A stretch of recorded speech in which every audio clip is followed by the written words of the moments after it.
how do you go from hitting game-winning shots next to LeBron James? He got it! Delonte West with a big shot! Making over $16 million to a homeless man on the side of the street. I'm not the leader all the game.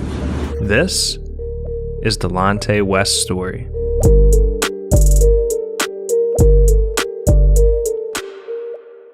Delonte had one of the toughest childhoods in the NBA. He grew up in poverty, parents divorced, and kids would constantly bully him for having red hair, making him feel like an outcast. And for years, he struggled to fit in. The only thing Delonte had was basketball. That's what gave him his ego, his identity.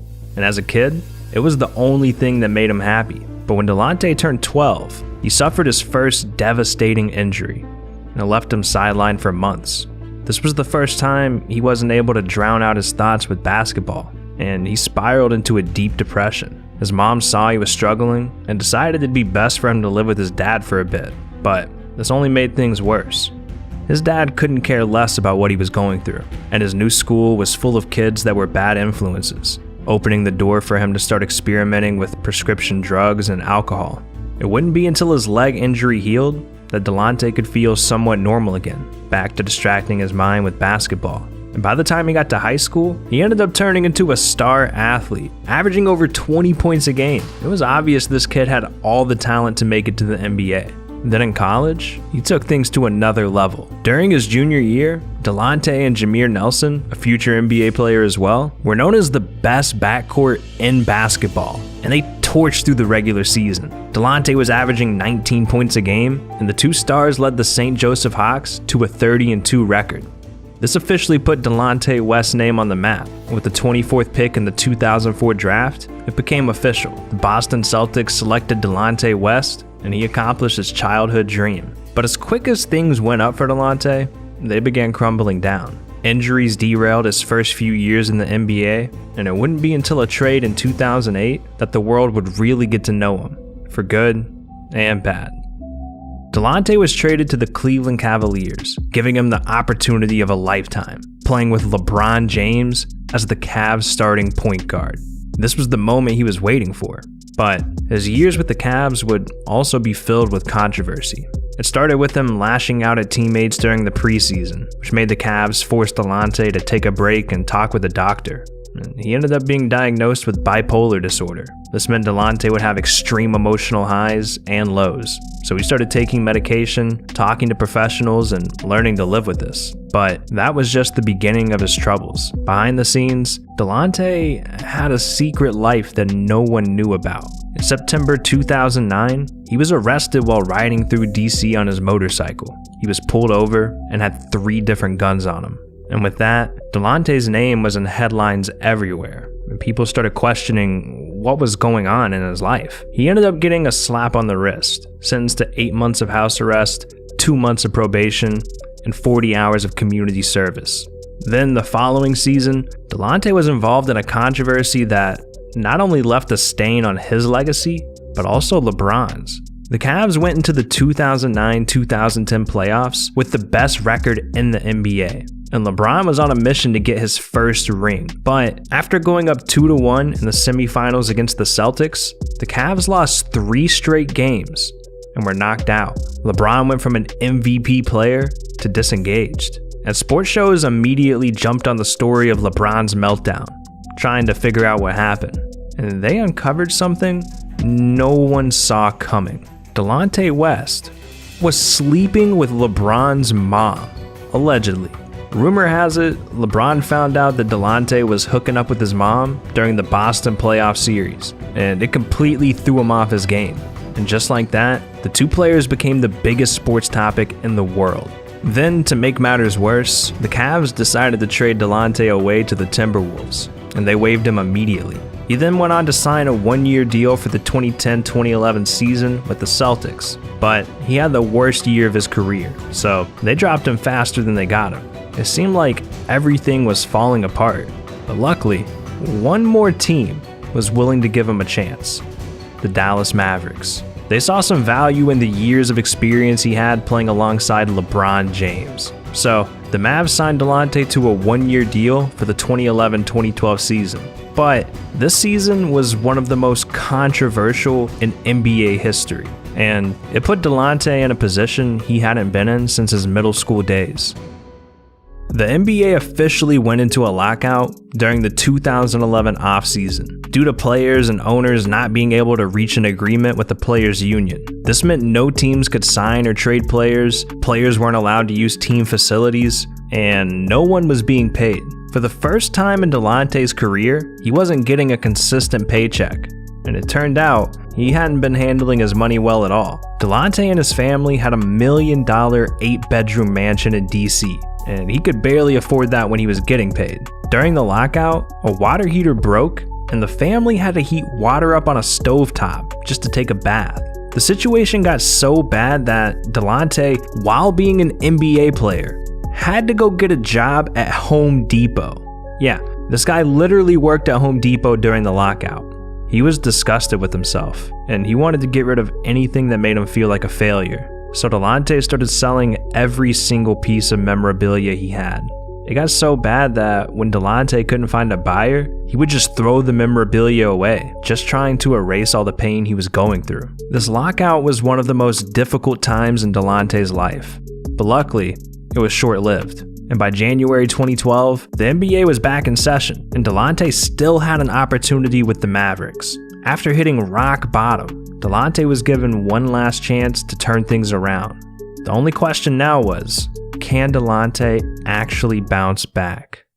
Even with everything going on personally, Delonte proved he could still be a solid role player in the NBA, bringing his numbers back up to nearly 10 points a game throughout the 2011-2012 season. But Delonte was still struggling personally. His criminal record kept him from getting a place in Dallas, so he was forced to sleep in his car and even the Dallas locker room.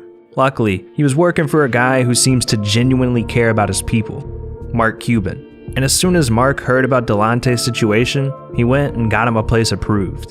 Delonte seemed like he had a great setup here in Dallas, but still, he couldn't stay out of his own way. Going into the 2012-2013 season, Delonte signed another one-year contract with the Mavs, and he was playing hard during the preseason games. A little too hard. He started snapping at not just officials, but his teammates. And this all hit a boiling point on October 15th. After a preseason loss, Delonte went ballistic on his teammates in the locker room, and the Mavs had enough, so they suspended Delonte for conduct detrimental to the team as a warning shot. But just 10 days later, Delonte blew up on his teammates again after another preseason loss, so the Mavs hit Delonte with another suspension, and just a few days later, he was waived from the team, officially marking the end of his NBA career. At the time, Delonte was renting an apartment with a balcony that overlooked the Mavericks arena, and Delonte sat up on that balcony for days, watching fans pile into the arena, crying his eyes out, thinking about what could have been. But he had to move on. For a couple of years, he played for teams out in China and Venezuela, but never found stability. In 2015, Delonte made his way back to the US, playing for the Texas Legends in the G League. But it wasn't long before he suffered a season-ending injury in April of 2015. This marked the end of Delonte's basketball days and opened the door for the darkest chapter of his life yet. Delonte West completely disappeared. No one was talking about him. No one had any idea what he was up to until these pictures went viral in 2016. A fan ran into Delonte at a gas station and recognized him, so he wanted a picture, but what he got was a weird experience. The fan posted these pictures with the caption, "Bro had a hospital robe on like he escaped from the psych ward or something." I asked what happened, and he said life. Damn. It's clear just looking at these pictures that he wasn't on planet Earth. Nowhere close. I wouldn't call him homeless here though. It looked like he was going through a lot, and it was taking a toll on him for sure, but homeless? Not yet. After these pictures went viral, we wouldn't hear the name Delonte West for years. No one knows what he was doing. All we know is that the next time we saw him, he was in a graphic viral video being attacked in the middle of a highway. This started going viral in early 2020, and there is a part 2 of the aftermath showing Delonte West shirtless, handcuffed, and in a rage. I'm the leader of the goddamn Navy SEALs and the Army and the Navy. I'm what President Trump. I'm the real president. I'm not the leader of all the gangs. What happened? At this point, it was more than clear. Delonte West needs help immediately. And as these videos went viral, Delonte's former college teammate Jameer Nelson posted this message online, begging for Delonte to get help and spreading awareness on how serious mental health really is. But nothing really came of this, and it wasn't long until he once again disappeared for months. The next time we saw Delonte was September 2020, and it was clear that he was at rock bottom. What does a homeless NBA player look like? Well, a heartbreaking picture started going viral, showing Delonte on the streets of Dallas with a cardboard sign, begging for money.